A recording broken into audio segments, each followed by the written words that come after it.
Welcome to AC Daily, where we're advocating for all and advocating for you. I'm Aaron Dean. Well, Father's Day is coming up, and there's still plenty of time to buy Dad that special gift. The Advocate Channel's Jen Sullivan looks at Father's Day spending trends and has some gift-giving ideas for you last-minute shoppers. Right, good job. Father's Day is all about celebrating the important father figures in our lives. And whether it's with a greeting card or special outing, there are plenty of ways to show them how much they're appreciated. There's lots of great ideas out there, lots of great options, and of course, spending time with Dad. The National Retail Federation estimates consumers will spend $189.81 on gifts and celebrations per person this year, with total spending reaching $22.4 billion.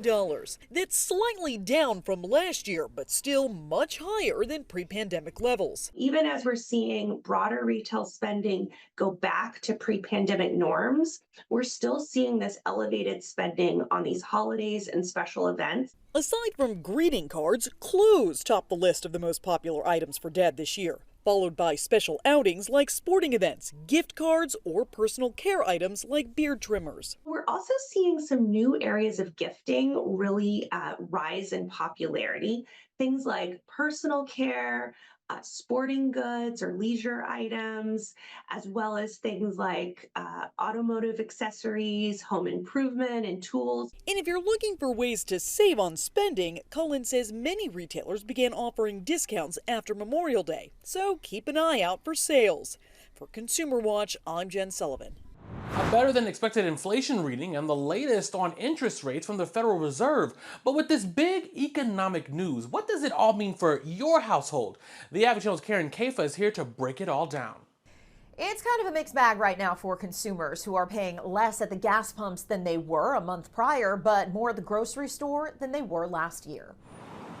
Just hours before the Federal Reserve gave its latest take on the state of the U.S. economy, new data showed inflation cooled more than expected in May. If you've been rooting for the Fed to start cutting interest rates, this latest inflation report is the kind of report we want to see. We just need to see more of it. The Bureau of Labor Statistics said prices held flat month to month for the first time since July 2022.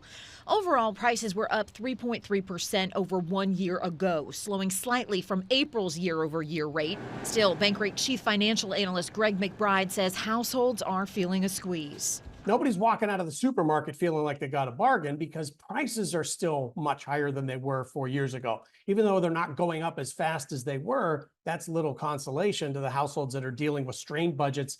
Grocery prices were flat from last month, but still up 2.1% over last year. Gas prices, while still up 2% for the year, fell 3.6% during May.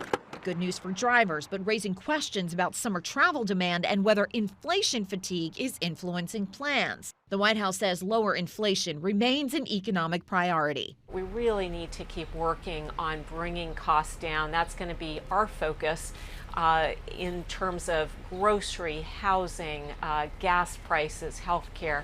Other areas seeing a pullback in prices from April to May included apparel and new cars.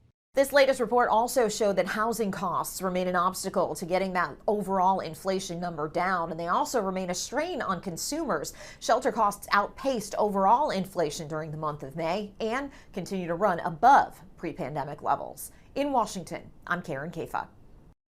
Thanks again for joining me for AC Daily. For more content that advocates for you, head over to our YouTube channel and click that subscribe tab and engage with us on social. You'll find us on Facebook, Instagram, and TikTok. Use @Advocate Channel to join in on the conversation. I'm Aaron Dean.